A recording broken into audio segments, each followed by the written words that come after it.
கண்டு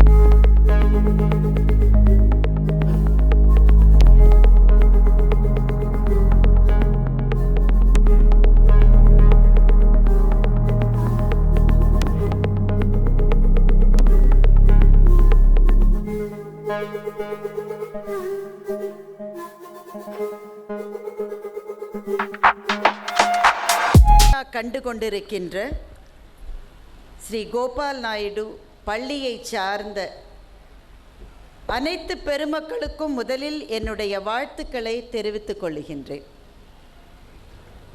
இந்த அரங்கத்திலே தலைமை பொறுப்பேற்று அமர்ந்திருக்கின்ற மேனேஜிங் ட்ரஸ்டி ஸ்ரீ ரவிஷாம் அவர்களே, எனக்கு முன்பு பேசிய டீச்சர் பிரேமா அவர்களே,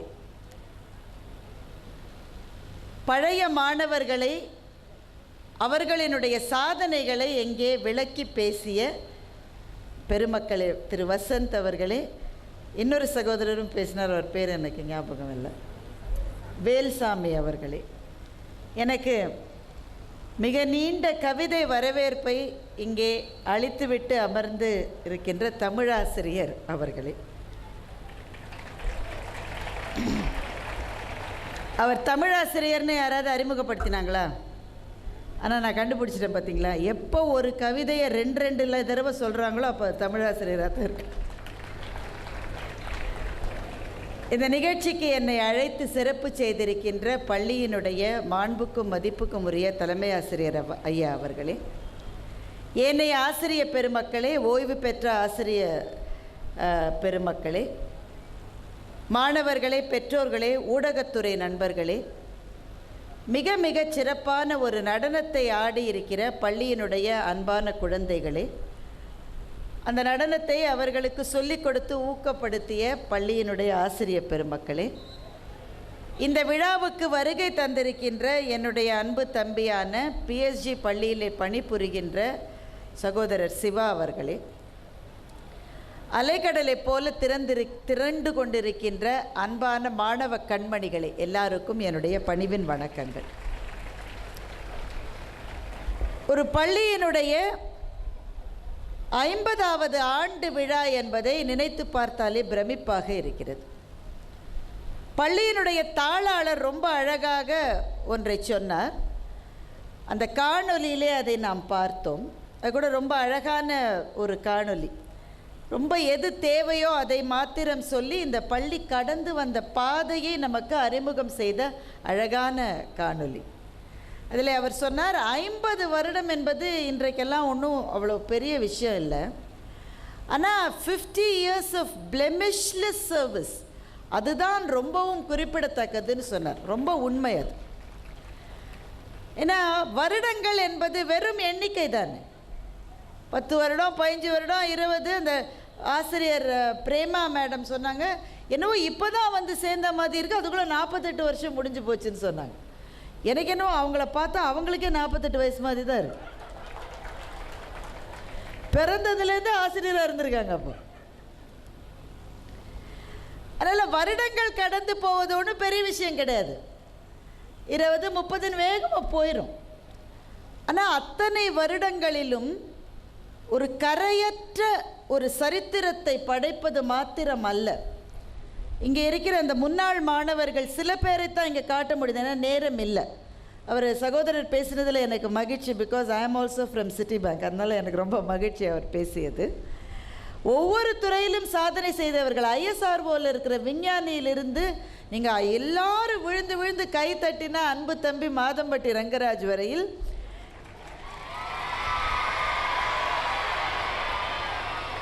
இவ்வளவு பெரிய ஸ்டாரை வச்சுக்கிட்டு அப்புறம் என்ன எதுக்கு பேச கூப்பிட்டீங்க? அவர் வந்து பேசிட்டாரா ஏற்கனவே? சார், எவ்வளவு துறைன்னு யோசிச்சு பாருங்க. எல்லாமே இந்த மாதிரி கைத்தட்டலுக்கு உரியது தான்.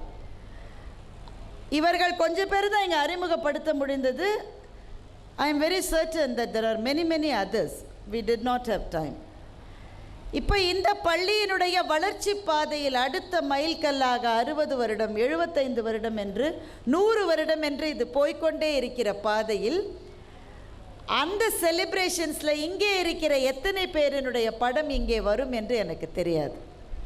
ஆனால் இந்த நேரத்தில் இந்த பள்ளிக்கான ஒரு பிரார்த்தனையாகவும் வாழ்த்தாகவும் நான் எதை பதிவு செய்ய விரும்புகிறேன் என்றால், இந்த 60 வருஷ செலிப்ரேஷன் போது இங்கே இருக்கிற ஆசிரியர்கள்லாம் தலையை பிச்சுக்கணும். ஐயோ, யாரை போடுறது? ஏன்னா எல்லாருமே சாதனையாளர்களாக இருக்கிறார்களே, யாரை போடுவது யாரை விடுவது என்று அவர்களை திக்குமுக்காட வைக்கிற அளவில் இங்கே இருக்கிற மாணவ கண்மணிகள் அத்தனை பேரும் பல துறைகளில் சாதனையாளர்களாக இருக்க வேண்டும்.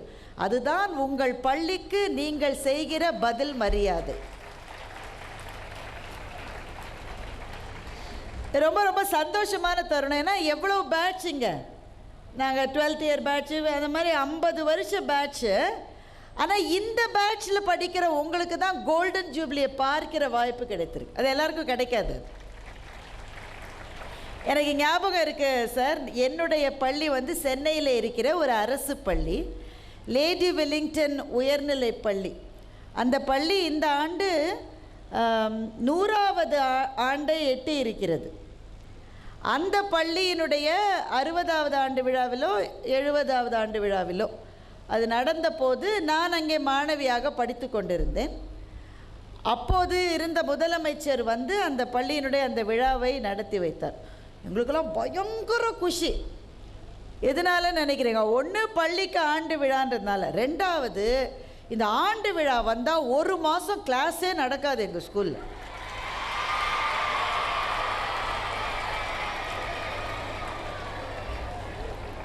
ரொம்ப ஜாலியாக இருக்கும். அதுலேயும் என்னை வந்து ஒரு ப்ரோக்ராம் நீ சேர்க்க மாட்டாங்க எங்கள் டீச்சர்ஸ். அதுக்கு ஒரே காரணம் என்னென்னா, நான் பேசிக்கிட்டே இருப்பேன். எங்கள் ஆசிரியர்களுக்கு என்ன புரியலன்னா, கடவுள் என்னை படைத்ததே பேசுவதற்காகத்தான் எங்கள் ஆசிரியர்களுக்கு புரியல. அதனால் என்னையும் வந்து பேசாமரு. இதில் ஒரு சோதனை எனக்கு இருந்தது. இங்கே இருக்கிற நிறைய பேருக்கு அந்த சோதனை இருக்கும். என்ன சோதனைன்னா, நாம் படிக்கிற ஸ்கூல்லே நம்ம அக்கா படித்தா அதை விட பெரிய சோதனை எதுவுமே கிடையாது. அக்காவோ அண்ணாவோ, அதில் என்னென்னா, அவங்க எப்போவுமே பிள்ளை, வீட்டில் பிறக்கிற பிள்ளை நல்ல பிள்ளையா இருக்கு. அதுதான் எப்படின்னே எனக்கு புரியல. நான் 3வது எங்கள் வீட்டில். அதில் எங்கள் டீச்சர்ஸ்க்கெல்லாம் ஒரே ஒரு அதிர்ச்சி என்னை பார்த்தா என்னென்னா, எங்கள் அக்கா பேர் ஹேமாவோட தங்கையா நீ?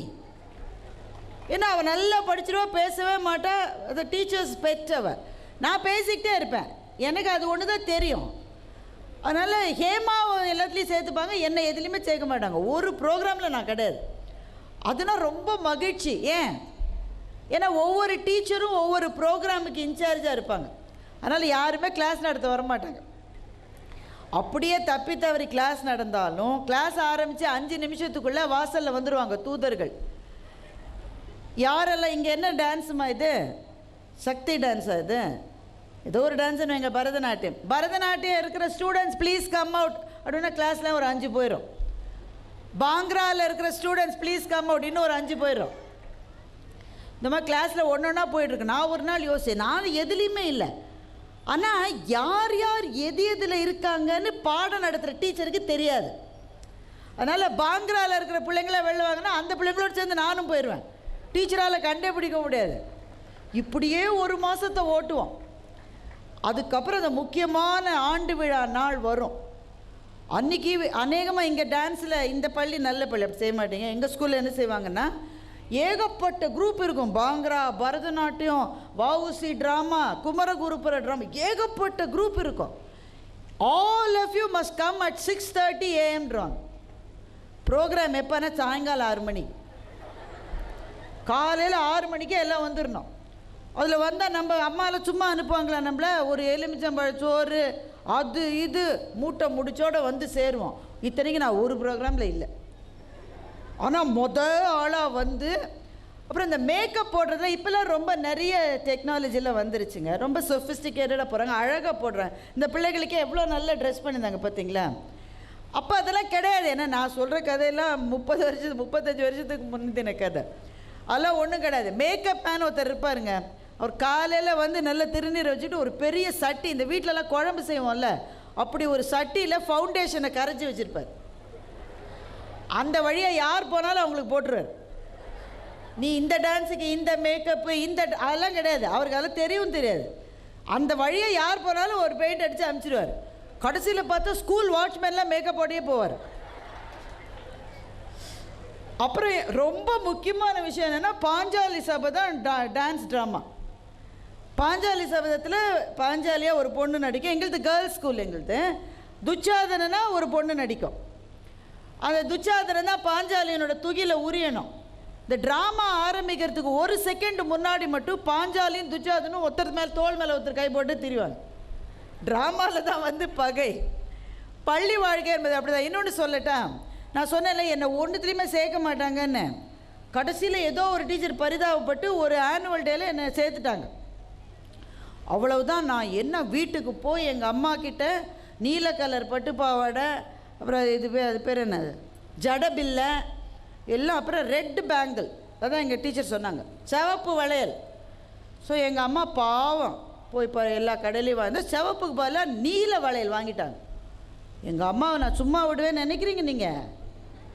ரெட்டு தான் மிஸ்ஸு சொல்லியிருக்காங்க, ப்ளூவில் வாங்கிட்டு வந்துடு, என்னை ப்ரோக்ராம்லேருந்தே எடுத்துருவாங்க. என்ன நினச்ச உடனே எங்கள் அம்மா அறக்க பறக்க போய் அந்த கடைக்காரர்கிட்ட கெஞ்சி வளையலை மாற்றி எல்லாத்தையும் கரெக்டான ரெட்டெல்லாம் வாங்கி அன்றைக்கி ப்ரோக்ராம் அன்றைக்கி தான் இன்னி மாதிரி தெருவெல்லாம் சொல்லிட்டாங்க எங்கள் அம்மா.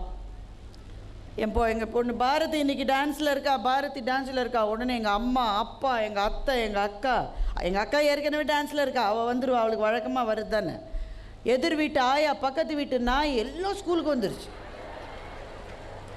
வந்து ஒவ்வொரு ப்ரோக்ராமாக போது என் ப்ரோக்ராம் வரல. எல்லோரும் எங்கள் அம்மா கேட்க, பாரதி எப்போ வருவா, பாரதி இருங்க வருவா.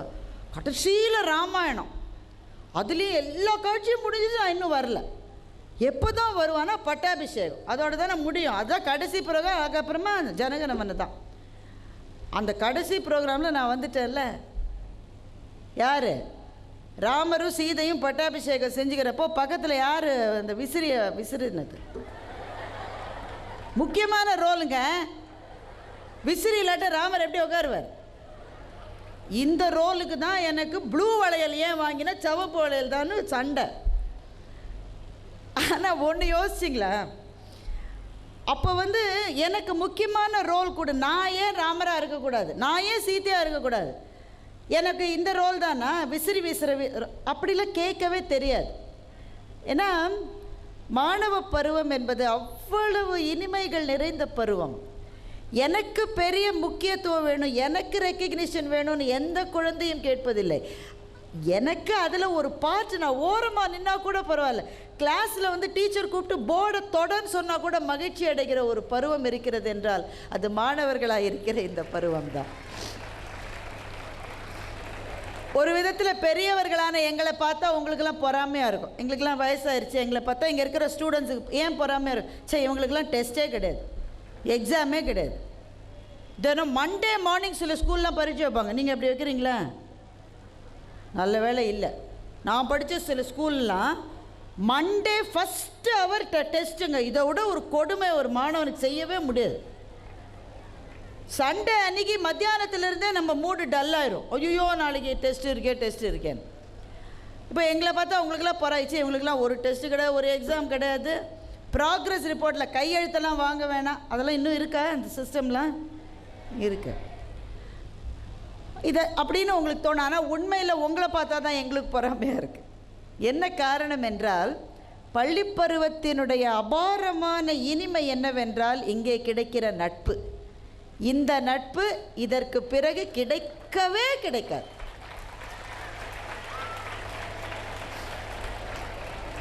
நீங்கள் கூட யோசிக்கலாம், எங்கள் காலேஜில் போனால் ஃப்ரெண்ட்ஸ் கிடைக்க மாட்டாங்களா, ஆஃபீஸ்க்கு போனால் ஃப்ரெண்ட்ஸ் கிடைக்க மாட்டாங்களா? கிடைப்பாங்க. ஆனால் நமக்கு பிரச்சனை என்ன, யார் ஃப்ரெண்டு யார் எனிமின்னு அவங்கள கண்டுபிடிக்க முடியாது. நம்ம பக்கத்துலேயே இருப்பான் ஆஃபீஸில், நமக்கு ஒரு ப்ரமோஷன் கிடைக்கலன்னா அவன் வந்து, ஏய் எப்படிப்பா, how are you left out, I thought you're only going to make it, உனக்கு தான் கிடைக்கும்னு. நமக்கு வேட்டு வச்சது அவன் தான் கடைசி மட்டும் நமக்கு தெரியவே தெரியாது. ஆனால் பள்ளி நட்பு என்பது களங்கங்களே அற்றது. இல்லை, எதையும் கொடுக்கக்கூடிய நட்பு என்பது பள்ளியில் கிடைக்கக்கூடிய நட்பு தான். அந்த நட்பை பெற்றிருக்கிற உங்களை பார்த்தால் எங்களுக்கு லேசாக பொறாமையாக இருக்கிறது. 50 வருடங்களை கடந்திருக்கிற ஒரு பள்ளி எவ்வளவு பிரச்சனைகளை சந்தித்திருக்கும் அப்படின்னு நம்ம ஊகிக்கலாம். அப்படி தானே? இப்போது ஒரு படங்க, திரைப்படம் முன்னாடிலாம் 25 வீக்ஸ் அதெல்லாம், இப்போல்லாம் 3 நாள் ஓடினா பெரிய போஸ்ட் ஓட்டுறோம். வெற்றிகரமான 3வது நாள், 3 நாள் தான் ஓடி இருக்கு படம். ஒரு 3 நாளை கம்ப்ளீட் பண்ணுறதுக்கு அவங்க எவ்வளவு கஷ்டப்பட வேண்டியிருக்கு. ஆனால் வெளியிலே பேசப்படுவது வெற்றியை தவிர வேதனைகள் அல்ல, அப்படி தானே? இன்றைக்கு நான் இந்த மேடையில் நிற்கின்றேன். ஒரு பேச்சாளராக என்னை நீங்கள் அழைத்திருக்கிறீர்கள்.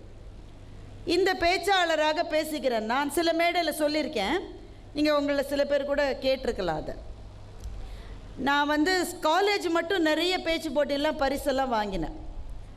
எனக்குள்ளே ஒரு பேச்சாளர் இருக்கிறார் என்பதை கண்டுபிடித்ததே என்னுடைய பள்ளியினுடைய தமிழாசிரியர் தான்.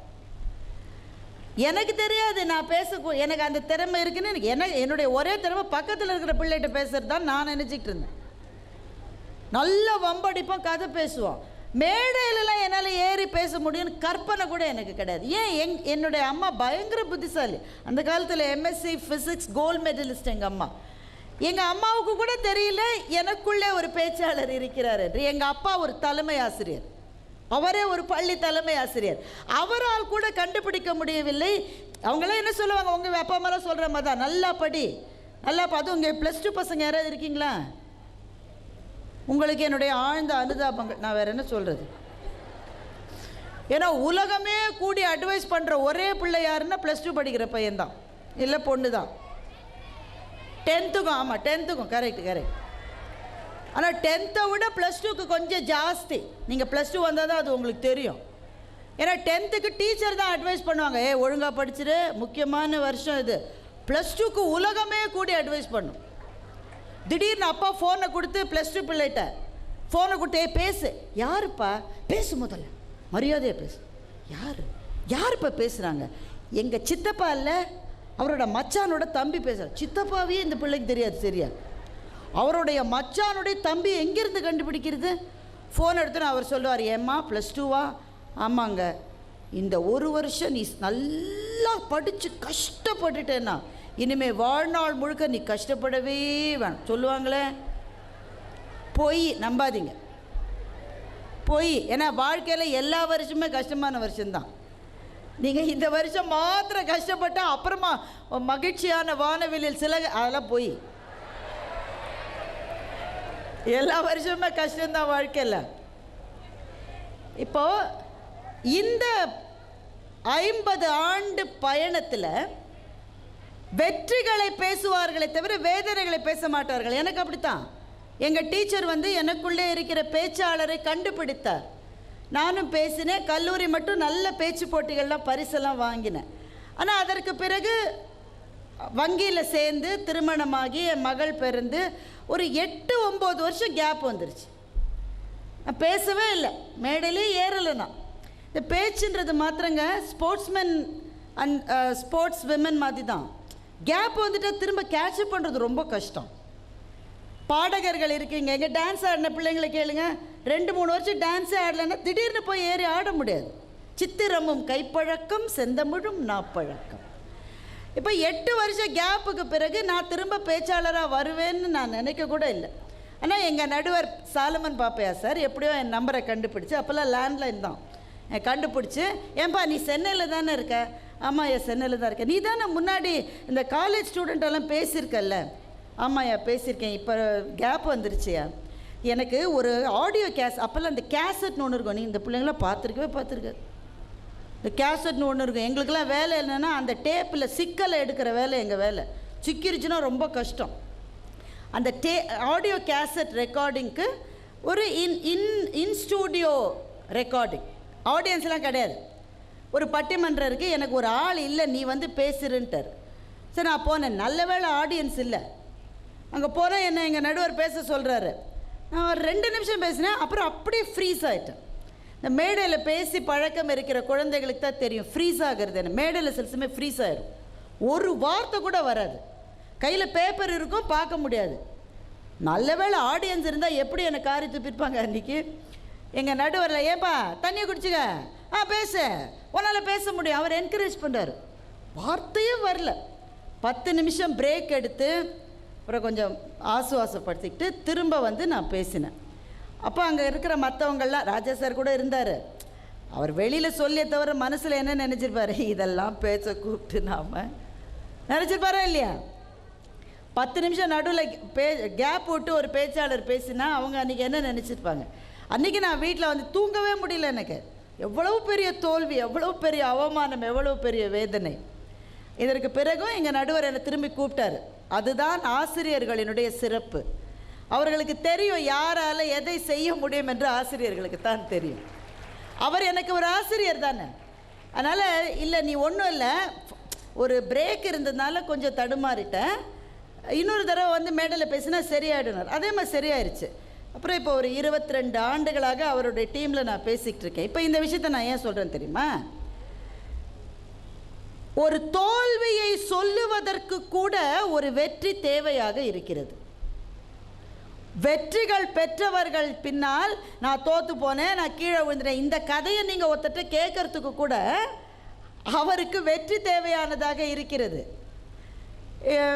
இப்போ யாராவது ஒரு ஸ்டூடெண்ட் அவனுக்கு வேலை கிடைக்கல, படித்து கல்லூரியில் முடிச்சுட்டு வெளில போயிட்டான்னு வச்சுக்கோங்க, வேலை கிடைக்கல, ஒன்றுமே கிடைக்கல, அவனை ஒரு மேடையில் போட்டு நீங்கள் பேச சொல்வீங்களா? நான் கூட ஃபெயில் ஆகிட்டேன் எனக்கு நான் சொல்வீங்களா? ஆனால் if you have invited Bill Gates, அவர் வந்து மேடையில் சொல்லுவார், I am a college dropout, உடனே எல்லோரும் கை தட்டுவாங்க. காலேஜ் ட்ராப் அவுட்டுன்னு ஒரு ஆள் சொல்லி எல்லோரும் கை தட்டுறாங்கன்னா என்ன காரணம்னா, அவ்வளவு பெரிய வெற்றியை பெற்றால்தான் உங்கள் தோல்விகளை கேட்பதற்கு இந்த சமூகம் தயாராக இருக்கிறது. எனவே அன்பான குழந்தைகளே, ஒரு நிமிஷம் இன்னைக்கு யோசிச்சு பாருங்க, இந்த பள்ளி 50 ஆண்டுகளை கடந்திருக்கிறது என்றால் வெறும் மகிழ்ச்சிகளும் இனிமைகளும் சந்தோஷங்களும் சாதனைகளும் மாத்திரமல்ல, எவ்வளவோ போராட்டங்கள் இருந்திருக்கும், பிரச்சனைகள் இருந்திருக்கும். அதை மீறி தாண்டி இங்கே வந்து இந்த நிர்வாகம் இங்கே நிற்கிறது என்றால் ஒரே ஒரு விஷயந்தான், இந்த குழந்தைகள் கஷ்டப்படக்கூடாது என்று நினைக்கிற தாயுள்ளம் கொண்டவர்கள் உங்களினுடைய அறங்காவலர் குழுவில் இருக்கிற காரணத்தினால், அந்த நிர்வாகத்தினுடைய அன்பின் காரணமாகத்தான் அந்த தோல்விகளை, தடங்கல்களை, துன்பங்களை கடந்து இன்று வந்து இந்த சாதனையின் படியிலே இந்த பள்ளி நின்று கொண்டிருக்கிறது. ஒரு பள்ளி சாதனை என்பதை ஒரு முக்கோணம் மாதிரி, ஒரு ட்ரையாங்கிள், நீங்கள் எல்லாம் ட்ரையாங்கிளை பற்றி படிச்சிருப்பீங்க. அதில் 3 புள்ளிகள் இணைவது தான் ஒரு முக்கோணம். ஒரு பள்ளியினுடைய சாதனையில் அந்த மாதிரி 3 புள்ளிகள் இருக்கிறது. ஒரு புள்ளி மாணவர்களான நீங்கள், இன்னொன்று பெற்றோர், 3வது ஆசிரியர். நடுவில் தான் அந்த நிர்வாகம் இருக்குது. இந்த நடுவில் இருக்கிற நிர்வாகம் சிறப்பாக நடந்தால் 3 பேரும் சந்தோஷமாக இருப்பாங்க. நிர்வாகம் சிறப்பாக நடப்பதற்கு 3 பேருமே ஒத்துழைக்கணும். அப்படி தானே? குழந்தைகளான நீங்கள் எப்படி ஒத்துழைக்கணும்னு நான் சொல்ல மாட்டேன், ஏன்னா ஏற்கனவே ஏகப்பட்ட பேர் சொல்லியிருப்பாங்க, ஒழுங்கா படி, மார்க் வாங்கு. என் பொண்ணு ஒரு நாள் என்கிட்ட வந்து சொன்னால், அவள் ஸ்கூலில் படித்தப்போ, இப்போ படிப்பெல்லாம் முடிச்சிட்டாங்க, ஸ்கூலில் படித்தப்போ சொன்னால், அம்மா எனக்கு கணக்கில் ஒரு சந்தேகம்மா. எனக்கு ரொம்ப சந்தோஷம். எனக்கு அம்மா, நான் என்ஜினியராக இருக்கிறதே உன்னுடைய கணக்கு சந்தேகத்தை தீர்க்கத்தாம்மா. எதில் சந்தேகம் உனக்கு? கேல்குலஸ் இல்லையா, ட்ரிக்னாமெட்ரி இல்லையா, அல்ஜீப்ரா இல்லையா? அதெல்லாம் எனக்கு சந்தேகம் இல்லைம்மா. ஏம்மா இந்த மேத்ஸ் டீச்சர் எப்போவுமே லீவே போட மாட்டேன்றாங்க?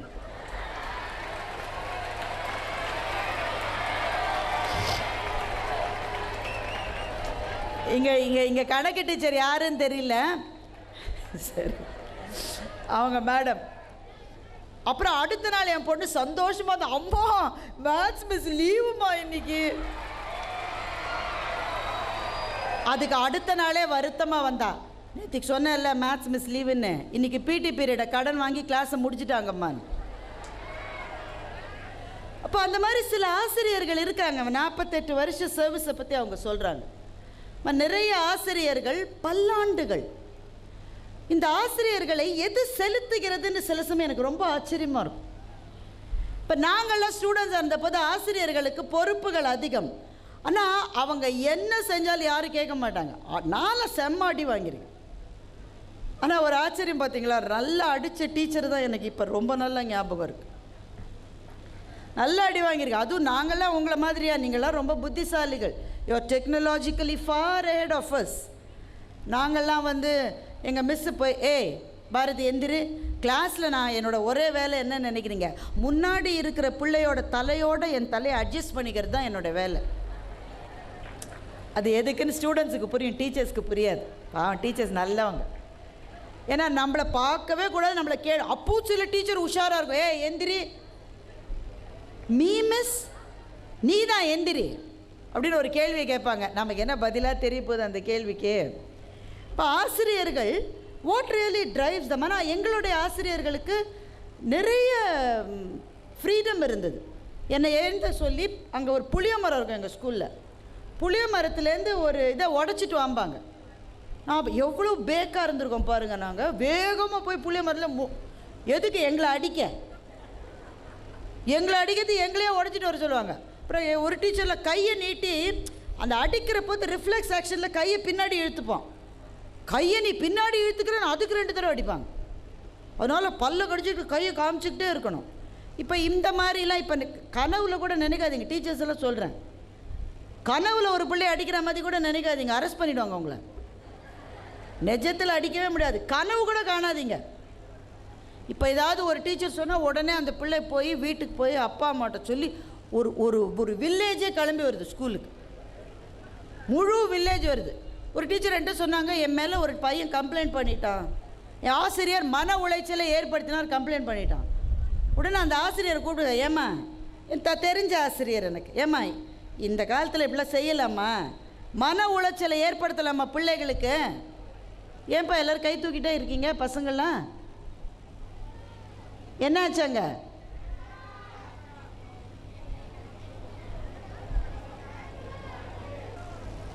என்னுடைய அந்த ஆசிரியர்கிட்ட நான் கேட்டேன், மன உளைச்சலை ஏற்படுத்துகிற மாதிரி செய்யலாமா? என்ன அந்த டீச்சர் சொல்லுது, நான் என்ன செஞ்சேன்னு எனக்கே தெரியல, நான் எந்த பையனையும் எதுவுமே சொல்லலை. அந்த பையனை கூப்பிட்டு கேட்டேன், ஏன்ப்பா உனக்கு மன உளைச்சல் வந்து? அவன் சொல்கிறான், படின்னு ஓயாமல் சொல்கிறாங்கன்றான். படின்னு சொன்னாலே மன உளைச்சல் வந்துடும்னா எங்களுக்கெல்லாம் எவ்வளவு மன உளைச்சல் வந்திருக்கணும்னு யோசிச்சு பாருங்கள். ஆசிரியர்களை எது செலுத்துகிறது மாணவர்களை யோசித்து பாருங்கள். நான் உங்களுக்கு ஒரு சின்னஞ்சிறு சம்பவத்தை சொல்லுகிறேன். தமிழ்நாட்டில் ஒரு எழுத்தாளர், அவர் ஒரு ஆசிரியராக இருந்தார். அவர் ஒரு பள்ளிக்கூடத்திலே ஆசிரியராக இருந்தார். எல்லா கிளாஸ்லையுமே இந்த வரிசையில் உட்காரத்துக்குன்னு கடவுள் சில பேரை படைத்து வைத்திருப்பார். உங்கள் கிளாஸ்லாம் இருப்பாங்க தானே? இல்லையா? அது கூட கிடையாதா? அந்த பிள்ளை என்ன பண்ணோம், ஆசிரியர் தும்மினா கூட நோட்ஸ் எழுதிக்கும். தும்மறதெல்லாம் நோட்ஸ் எழுதாதப்பா, அதுவும் இல்லை ஒருவேளை பரீட்சையில் வந்தாலும் வரும்னு எழுதிக்கும். அப்புறம் இந்த வரிசையில் இருக்கிற பிள்ளைங்கள்ட்ட என்ன பிரச்சனைனா, டீச்சர் ஒரு ஹோம்ஒர்க் கொடுத்தா அன்றைக்கே செய்ய வேண்டியது. எனக்கெல்லாம் சப்மிஷன் டே அன்றைக்கி கூட நினைவு வராது, சில அன்றைக்கே செஞ்சிடும். நான் கூட கேட்பேன், ஏன்ப்பா உனக்கு வேறு வேலையே இல்லையா? அந்த மாதிரி சில பேர் இருப்பாங்க. கடைசி வரிசையில் சில பேர் இருப்பாங்க, அவன் எதுக்குமே கவலைப்பட மாட்டான். அவர்கள்லாம் ரொம்ப நல்லவர்கள், கவலைப்படவே மாட்டாங்க எதுக்கும். யாருக்கா ஒரு பிரச்சனைனா அவன் தான் முன்னாடி வந்து நிற்பான்.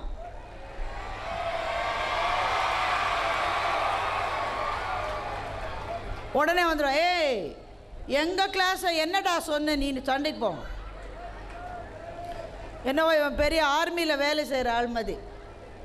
இதை 2 பேரையும் நம்ம விட்டுறலாம். இப்போ டிஸ்கஷனுக்கு நடுவில் இருக்காங்க பாருங்கள், அவங்க தான் 80% ஆஃப் த கிளாஸ். அவங்க தான். நான்லாம் அந்த மாதிரி தான் இருந்தேன். இவங்களை என்ன பிரச்சனைனா, அவன் எப்போ மார்க் வாங்குவான் எப்போ வாங்க மாட்டான்னு அவனுக்கே தெரியாது.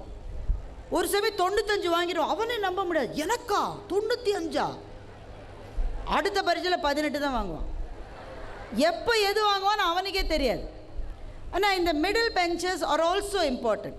First benches are very important, last benches are critical, middle benches are also important. என்ன காரணம் என்றால், இன்றைக்கு பெரு நிறுவனங்களில் இந்தியர்கள் பல பேர் தலைமை பொறுப்பில் இருப்பதை நீங்கள் கேள்விப்படுகிறீர்கள். இன்றைக்கு அமெரிக்காவிலிருந்து உலகம் முழுவதும் கோலோச்சுகிற த பிக் டெக் கம்பெனிஸை நீங்கள் எடுத்துக்கிட்டிங்கன்னா, அதனுடைய தலைவர்களாக இருக்கிறவர்களில் நிறைய பேர் இந்திய பள்ளிகளில் படித்தவர்கள். சுந்தர் பிச்சை பற்றி உங்களுக்கு தெரியாது, பெரிய லிஸ்ட் இருக்குது, கிட்டத்தட்ட 27 பேர் இருக்காங்க. அடோபியினுடைய தலைவர் சத்யா நாதெல்லா, எவ்வளோ பேர் இருக்காங்க. இவர்கள் பெரும்பாலானவர்கள் நான் சொன்ன மாதிரி அந்த ஃபஸ்ட் பெஞ்சஸ் கிடையாது, தே ஆர் மிடில் பெஞ்சஸ். இல்லை அதுக்குன்னு கைத்தட்டி நீங்கள் படிக்கிறதுல இதெல்லாம் தப்பிச்சிக்க முடியாது, படிக்கணும், மார்க் வாங்கணும், சும்மா கைத்தட்ட முடியாது. மிடில் பெஞ்சஸ் ஏன் இம்பார்ட்டண்ட்டுக்கு மட்டும் ஒரே ஒரு காரணத்தை நான் சொல்லிடுறேன். எதனால் அவர்கள் தலைமை பொறுப்பு. முதல் ஃபஸ்ட்டு பெஞ்சஸும் ஒன்று சோடு போனவங்கள அவங்கள தான் நீங்கள் இங்கே பார்த்தீங்க. அவர்களும் பெரும் ISRO சயின்டிஸ்ட்னா அவங்க I am very sure she would have got very very high marks. Middle benches வந்து தலைமை பொறுப்புக்கு போகிறாங்க. என்ன காரணம்னு யோசிச்சு பார்த்தீங்களா? லீடர்ஸ். ஒரே ஒரு காரணம்தான். நிறுவனங்களுக்கு நீங்கள் பணியாற்ற போனால் முதல்ல வந்து நீங்களாம் நினைப்பீங்க, ஐயோ மொத்தம் சம்பளம் வரும், வாரம் லீவ், அசைன்மெண்ட் கிடையாது, குவார்ட்டர்லி கிடையாது, ஆஃபர்லி. ஆனால் அங்கே போன உடனே அடி விழும், நிறைய வேலை செய்ய வேண்டியிருக்கும், தோல்விகள் வரும். இந்த ஃபஸ்ட் பெஞ்சஸ் இருக்காங்களே அவங்களுக்கு ஒரு பிரச்சனை என்னென்னா, அவன் வாழ்க்கையில் ஒரு தோல்வியை கூட சந்திச்சிருக்க மாட்டான். அதனால் முதல் தடவை ஒரு பிரச்சனை வந்தாலே அவன் மிரண்டுருவான். நம்மள மாதிரி மிடில் பெஞ்சஸ்க்கு என்ன ஒரு அட்வான்டேஜ்னாக்க, நிறுவனத்தில் பாஸ் எவ்வளவு திட்டினாலும் சிச்சி இதெல்லாம் எங்கள் கெமிஸ்ட்ரி டீச்சர் திட்டினதுக்கு ஒன்றுமே இல்லை, அவன் ஏற்கனவே பல முறை விழுந்து எழுந்தவன். So resilience is very important. ஒரு பள்ளி உங்களுக்கு எதை சொல்லித் தருகிறது என்றால் முக்கியமாக ரெசிலியன்ஸை சொல்லித் தருகிறது. அப்படிப்பட்ட பள்ளிகள் தான் இந்த மாதிரியான உயர்ந்த ட்ராக் ரெக்கார்டை காட்ட முடியும். முதல் தோல்வியிலேயே விழுந்து விடுகிற மாணவர்கள் அல்ல, எத்தனை முறை விழுந்தாலும் எழுந்து நிற்க முடியும் என்ற உறுதியை உங்களுக்கு கல்வி தர வேண்டும். அந்த கல்வியை தருகிற இதை போன்ற பள்ளிகள் தான் நம்முடைய பாராட்டுக்கும் வாழ்த்துக்கும் உரியவை. சுற்றும் வரை பூமி, சுடும் வரை நெருப்பு, போராடும் வரை மனிதன்.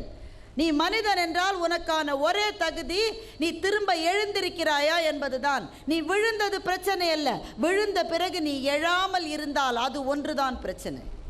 எனவே அன்பான குழந்தைகளே, த பிளெமிஷ்லெஸ் என்ற வார்த்தையே என் மனதிலே இருந்து கொண்டிருக்கிறது.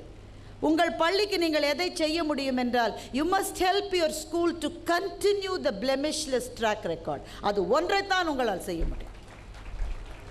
ஏன்னா நாளைக்கு நீங்களாம் பெரிய பதவியில் இருப்பீங்க, நிறைய லட்சக்கணக்கான சம்பளம் வரும். நீங்கள் இந்த வழியாக கடந்து போகிற போது கழுத்து வலிக்க உங்கள் பள்ளியை திரும்பி பார்க்காமல் உங்களால் கடந்து போக முடியாது. ஏனென்றால் உங்கள் வாழ்க்கையினுடைய மிக மகிழ்ச்சியான காலங்கள் இந்த பள்ளியிலே தான் இருந்திருக்கின்றன. அதை ஒரு நாளும் உங்களால் மறக்க முடியாது. என்றைக்காவது ஒரு நாள் டீச்சரை பார்ப்பீங்க, அந்த டீச்சர் அப்போ ரிட்டையர் ஆகிருப்பாங்க அநேகமாக. இப்போ எங்களை மாதிரி பேங்கர்ஸ் எல்லாம் நாங்கள் ரிட்டையர் ஆகிட்டா எக்ஸ் பேங்கர்னு சொல்லுவீங்க. எந்த பதவியில் IAS ஆஃபீஸராகவே இருந்தால் கூட எக்ஸ் IAS ஆஃபீஸர் தான் ரிட்டையர் ஆகிட்டா. ஆனால் உங்கள் டீச்சர் ரிட்டையர் ஆனால் என்றைக்காவது எக்ஸ் டீச்சர்னு சொல்கிறீங்களா? எங்கள் டீச்சர் தான். Once a teacher always a teacher. உங்களுக்கு ஒரு பிளேஸ்மெண்ட் லெட்ரு வர்ற போது காலேஜுக்கு போய் படிச்சுட்டு பெரிய கம்பெனியில் வேலை கிடைக்கலாம், இங்கே ஸ்கூலுக்கு வந்து ஏதாவது ஒரு டீச்சரை பார்ப்பீங்க. நான் சத்தியமாக சொல்கிறேன், உங்களுடைய பிளேஸ்மெண்ட் லெட்டரில் இருக்கிற சேலரியை உங்கள் டீச்சர்ஸ் ஒரு நாளும் வாங்க முடியாது. ஆனால் உங்களை பற்றி மனப்பூர்வமாக மகிழ்ச்சி கொண்டே, என்ன பேட்ச் நீ 2024 பேட்சா, எங்கள் பிள்ளை எவ்வளோ பெரிய வேலையில் இருக்கா பாரு. பொறாமை என்பதே இல்லாத ஒரு இனம் இந்த உலகத்தில் இருக்கிறது என்றால் அது ஆசிரியர்கள் என்கின்ற இனம் மாத்திரம்தான். நீங்கள் வளருகிற போது எல்லாரும் பொறாமப்படுவாங்க. பக்கத்து வீட்டுக்காரருக்கு ஹார்ட் அட்டாக்கே வந்துடும். யாராவது உறவுக்காரங்க வந்து ஒழுங்காக பார்த்தியா, உனக்கா போட்டிருக்காங்க, சில சமயம் போடுவாங்க, ஆனால் வேலை கொடுக்க மாட்டாங்க. உறவுக்காரங்க இவங்கெல்லாம். சொந்த அண்ணனுக்கு கூட பொறாமை வரும், சொந்த அக்காவுக்கு கூட பொறாமை வரும். ஆனால் உங்களினுடைய வளர்ச்சியை பார்த்து பொறாமைப்படாமல் முழு மனதோடு உங்களை வாழ்த்துகிறவர்கள் 3 பேர் தான். உங்கள் அம்மா, உங்கள் அப்பா, உங்கள் ஆசிரியர். இந்த 3 பேர் தான். அதில் இனிய மாணவர்களை, ஒரு பள்ளியை நடத்துவது என்பது சாதாரணமான வேலை அல்ல. உங்களினுடைய தலைமை ஆசிரியரும் சிறுவர் பள்ளியினுடைய தலைமை ஆசிரியர் மேடமும் உங்களினுடைய பள்ளி தாளாளர் எல்லா ஆசிரியர்கள் பார்த்தா சிரிச்சுக்கிட்டே தான் இருப்பாங்க. உள்ளுக்குள்ளே பக்குன்னு அவங்களுக்கு எப்படி இருக்குன்னு உங்களுக்கு தெரியாது, எங்களுக்கு தான் தெரியும்.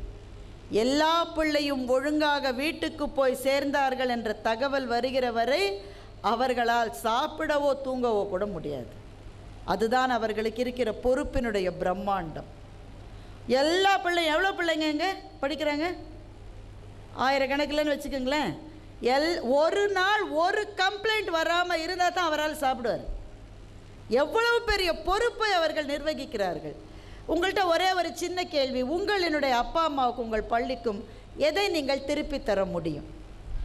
என்ன செய்யலாம்? ஏன் எங்கள் அம்மாவுக்கு ஒரு பட்டுப்புடவை வாங்கி கொடுப்பேன், எங்கள் அப்பாவுக்கு ஒரு செல்ஃபோன் வாங்கி கொடுப்பேன், போருமா? அது போருமான்னு எனக்கு தெரியல. அம்மா எவ்வளவோ செய்யுதில்ல, நீங்கள் எரிஞ்சு எரிஞ்சு விழுறீங்க அம்மாட்ட. எரிஞ்சு அம்மா கேட்குது, ஏண்டா இந்த ஃபோனில் இது ஏதோ மெமரியே இல்லைங்குதே, இதை என்ன உங்கள்கிட்ட தான் உங்கள் அம்மா கேட்குது. சும்மா இருமா, நீ வேறு நைன்னு. நானே ஃபிசிக்ஸ் அசைன்மெண்ட்டை முடிக்க முடியாமல் கஷ்டப்படுறேன். சும்மா இரு, எனக்கு சொல்லி கொடுறா. சொன்னால் உனக்கு புரியுமா? அதுவும் தப்பாக எடுத்துக்காதீங்க, மாணவர்கள் கூட கொஞ்சம் பரவாயில்ல. மாணவிகள் அம்மாவை பேசுகிற பேச்சு இருக்கே, அப்பப்பப்பப்பப்பப்பா, அதுக்கு நீங்கள் ரொம்ப நல்லவங்க இல்லை, எல்லாம் ஒன்று தான். இது அம்மாட்டன்னா கூடுதலாக உரிமை எடுத்துக்கிறீங்க, அப்படி தானே? இந்த அம்மா கேட்குது, ஏம்மா ஒரு நாள் பாத்திரம் கொஞ்சம் விளக்கிட்டு போம்மா. 4 நாள் பல் விளக்குறது ஜாஸ்தி, பாத்திரம்லாம் விளக்க மாட்டேன் அப்படிங்குது. இந்த பையன் சொல்கிறான் அவன் ஃப்ரெண்டுகிட்ட, எங்கள் மச்சான், எங்கள் அப்பா எங்கள் அம்மாவுக்கு ஒரு ஃபோன் வாங்கி கொடுத்துருக்காருடா, எங்கள் அம்மாவுக்கு அதை என்ன செய்யுதுன்னே தெரியலடா. டிங்குன்னு சத்தம் வந்தது, எடுத்து வச்சு அலோ அலோன்னு பேசுது. கடைசியில் பார்த்தா மெசேஜ் வந்திருக்கு, அதுக்கு பேசிகிட்டு இருக்கேன் எங்கள் அம்மா. உடனே அம்மா சொல்லுது, என் பையன் இருக்கான்ல, அவனுக்கு ஃபோனை பற்றி நிறைய தெரியும், எனக்கு எதுவுமே தெரியும். தனக்கு தெரியவில்லை என்பதை கூட மகனுடைய பெருமையாக மாற்றுகிற பெரு உள்ளம் அம்மாக்களை தவிர வேறு யாருக்கு இருக்கும்? ஒரே ஒன்று தான் சொல்லும் அம்மா, நான் பட்ட கஷ்டத்தை நீ படக்கூடாதுடா, படிச்சிருடா. என்ன மாதிரி இன்னொருத்தர் கையை எதிர்பார்த்து வாழற வாழ்க்கை உனக்கு இருக்கக்கூடாது. ஒவ்வொரு மகளிடமும் தாய் அதைத்தான் சொல்லுகிறாள். இந்த பள்ளிக்கு நீங்கள் வந்தீங்கன்னா, நான் என்னுடைய உதாரணத்தை உங்களுக்கு சொன்னேன். எனக்குள்ளே ஒரு பேச்சாளர் இருந்ததை ஒரு ஆசிரியர் தான் கண்டுபிடித்தார். அவருக்கு தான் தெரிந்தது. திரும்ப திரும்ப என்னை பேச வைத்தார். நான் திரும்ப திரும்ப தோற்று போனேன். தோற்று போய் ஒவ்வொரு முறையும் விழுந்து கதறி அழுதேன். நண்பர்களே, எனக்கு வேணாம், மேடை மறந்து போகுது, என்னால் பேச முடியல, என்னை விட்டுருங்க. எங்கள் டீச்சர் என்னை விடலை, கொன்றுவேன் போ சொல்லி சொல்லி திரும்ப திரும்ப மேடையிலே பேச வைத்து, பேச்சு என்பது எப்படிப்பட்ட அபாரமான கலை என்பதை எனக்கு அறிவித்தவர் ஒரு ஆசிரியர் தான். ஆசிரியர் என்னை உடம்பு முடியாமல் இருக்காங்க, ஆனால் என்னை நீங்கள் பாராட்டுகிறீர்களே, இந்த புகழ் எல்லாம் அவருடைய திருவடிகளுக்கு நான் செலுத்த வேண்டிய அஞ்சலி மாத்திரமே அல்லவா? அப்போ என்ன திருப்பி தர போகிறீங்க?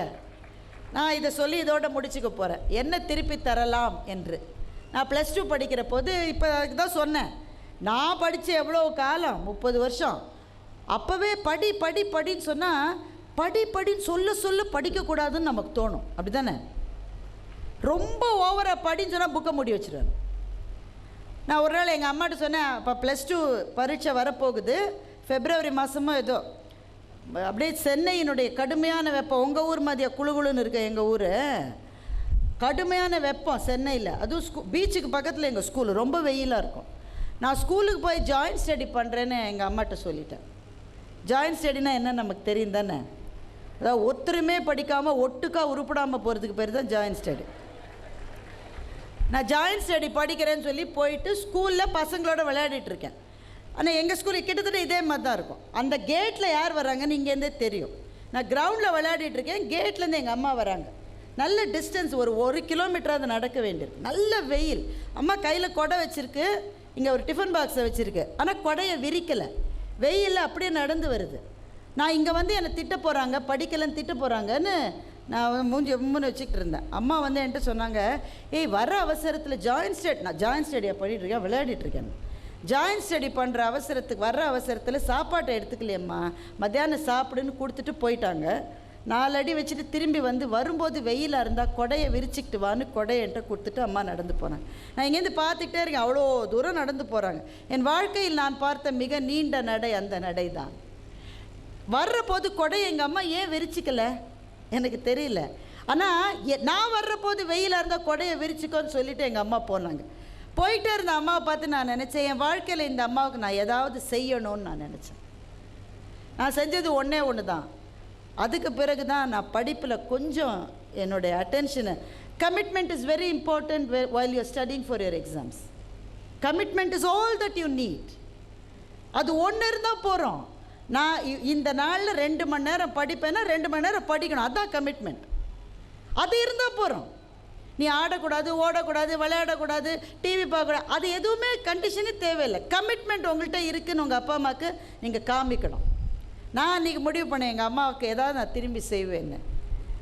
அதுக்கு பிறகு நான் +2ல் ஓரளவு நல்ல மார்க் வாங்கி பிடெக் கெமிக்கல் இன்ஜினியரிங் முடித்து MBA முடித்து ஒரு வங்கியில் எனக்கு வேலை கிடைத்து எங்கள் அம்மாவை போய் நான் பார்த்தேன். என்னம்மா வேணும் உனக்கு? சிச்சி எதுவும் வேணாம், நீ நல்ல வேலைக்கு வந்திருக்கன்ற வார்த்தை என் காதில் கேட்டுதே, அது ஒன்று தான் எனக்கு, அதை தவிர எதுவும் வேணான்னு எங்கள் அம்மா சொன்னாங்க. இது எங்கள் அம்மா சொன்னதுன்னு நீங்கள் நினைக்காதீங்க. இதைத்தான் திருவள்ளுவர் 2000 வருஷங்களுக்கு முன்னால் சொல்லியிருக்கிறார். மகன் தந்தைக்கு ஆற்றும் நன்றி இவன் தந்தை என்னோற்றான் கொல் என்னும் சொல் என்கின்ற ஒரு சொல் தான். +2 முடித்து மார்க் ஷீட் வர அன்றைக்கி உங்கள் அப்பா அம்மா வருவாங்க. ஸ்கூலில் இருக்கிற டீச்சர்ஸும் உங்கள் அம்மா அப்பாவும் உற்சாகமாக ஒருத்தர் பார்த்து எவ்வளோ மார்க் வாங்கியிருக்கான் உங்கள் பொண்ணுன்ற ஒரு வார்த்தை உங்களினுடைய பெற்றோரின் காதில் விழுந்தால், உங்கள் ஆசிரியர்களின் காதில் விழுந்தால், அதுதான் நீங்கள் உங்கள் பெற்றோருக்கும் ஆசிரியருக்கும் செய்யக்கூடிய ஒரே ஒரு நன்றி. வேறு எதுவுமே அவங்களுக்கு தேவையில்லை. நிறைவாக பள்ளியிலிருந்து படித்து வெளியே போன பிறகு இங்கே இருக்கிற பழைய மாணவர்களைப் போல நீங்களும் பள்ளிக்கு திரும்பி வாருங்கள். The joy is to give back. யாருக்கு திருப்பி கொடுப்பீங்க? உங்கள் பள்ளியில் படிக்கிற அப்போதைய மாணவர்களுக்கு திரும்பி கொடுங்கள். எங்கள் ஊரில் பஸ்ஸில் சில பேர் ஏறுவாங்க. சென்னையில் கூட்டமாக பஸ் இருக்கும், ஒரு கால் வைக்கிறதுக்கு கூட இடம் இருக்காது. ஒரு ஆள் எப்படியோ காலை வச்சுட்டான். ஐயா ஐயா ஐயா கொஞ்சம் இடம் விடுங்கய்யா, தள்ளுங்கய்யா 2 கால் வச்சுட்டான். ஐயா தொங்குறையா, விழுந்துருவையா, ஒரு கை பிடிக்க இடம் கொடுங்க. ஒரு கையை பிடிச்சிட்டான், 2 கையை பிடிச்சிட்டான், தள்ளி உள்ளே போயிட்டான். உள்ளே வந்த உடனே அவனோட நல்ல நேரம் பாருங்கள், ஜன்னல் பக்கத்தில் இருந்த ஒரு ஆள் இறங்கிட்டார். நல்லா ஜம்முன்னு ஜன்னல் பக்கத்தில் காத்தாட உட்காந்துருக்கான். இப்போ அடுத்த ஸ்டாப்பில் கண்டக்டர் விசில் கொடுக்குறாரு. இவன் என்ன சொல்கிறான் தெரியுமா? ஏற்கனவே கூட்டமாக இருக்குது, டபுள் விசில் கொடுத்துட்டு போய்க்கினே இருப்பியா, திரும்ப பஸ்ஸை நிறுத்துறியேன்னு இவன் கேட்குறான். அப்போது நீ ஏறுறதுக்கு எல்லோரும் உதவி செய்யணும், நீ ஏறி உட்காந்துட்டா வேறு யாரும் ஏற்றிக்காமல் பஸ்ஸு போயிடணும். இப்படி இருக்கலாமா? மாணவர்களான உங்களை தூக்கி விடுவது இந்த பள்ளி. நீங்கள் ஏறி வசதியாக அமர்ந்த பிறகு உங்களுக்கு இருக்கிற அறம், உங்களினுடைய தார்மீக கடமை என்னவென்றால், உங்கள் பள்ளிக்கு திரும்பி வந்து இங்கே அப்போது படிக்கிற மாணவர்களுக்கு ஒரு விரலை கொடுங்கள், அவர்களை வாழ்க்கையிலே தூக்கிவிடுங்கள். அதுதான் நீங்கள் செய்ய வேண்டியது. மகாகவி பாரதியினுடைய கவிதையோடு நான் முடிக்கின்றேன். இந்த பள்ளி இன்னமும் பொலிய வேண்டும், பொலிக என்று மேன்மேலும் இந்த பள்ளி பொலிய வேண்டும். அன்னசத்திரம் 1000 வைத்தல், ஆலயம் 10,000 நாட்டல், பின்னர் உள்ள தருமங்கள் யாவும் பெயர் விளங்கி ஒளிர நிறுத்தல், அன்னையாவிலும் புண்ணியம் கோடி, ஆங்கோர் ஏழைக்கு எழுத்தறிவித்தல் என்று மகாகவி பாரதி சொன்னான். வாய்ப்புகளும் வசதிகளும் இல்லாத காலகட்டத்தில் துவங்கப்பட்ட இந்த பள்ளி எத்தனையோ ஏழைகளை கல்வி என்கின்ற ஏணியில் ஏற்றி விட்டிருக்கிறது. இன்றைக்கும் அந்த பணியை தொடர்ந்து செய்கிறது. எனவே ஆலயங்கள் நிறுவுவதை விட, அன்னசத்திரங்கள் வைப்பதை விட, கல்வி என்பதை கொடுத்து பிள்ளைகளை உயர்த்துகிற கடமையை செய்கின்ற இந்த பள்ளி மேன்மேலும் வளர வேண்டும் என்ற என்னுடைய பிரார்த்தனையை இங்கே வைத்து, பள்ளியினுடைய நிர்வாகிகளுக்கும், பள்ளியினுடைய தாளாளருக்கும், தலைமை ஆசிரியர் ஐயா அவர்களுக்கும், தலைமை ஆசிரியர் அம்மா அவர்களுக்கும், ஆசிரியர்களுக்கும், மாணவ செல்வங்களான உங்களுக்கும், பெற்றோர்களுக்கும் என் வாழ்த்துக்களை சொல்லி இந்த நல்ல வாய்ப்புக்கு நன்றி பாராட்டி முடிக்கிறேன். வணக்கம்.